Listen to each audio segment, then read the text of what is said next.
Här har vi Titi som sitter och äter mat. Nybadad. Nami badar. Här har vi Nami. Nami har också badat idag.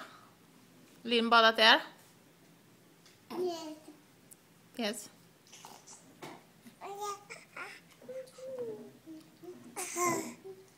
Och här borta sitter Eris med en löjlig mössa.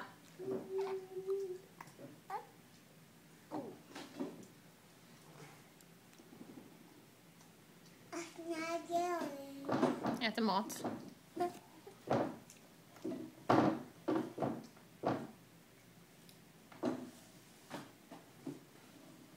What's going on, Titi? Broccoli pasta nuggets idag.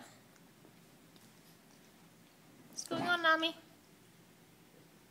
Du är hungrig? Eris. Varför så sur? Börjar du bli trött? Och sen här borta på soffan sover Willow. Där ligger hon. Utslagen från hon var så arg förut. Och här borta på golvet har vi lille här i huset. Nicholas. Nicholas! Oj!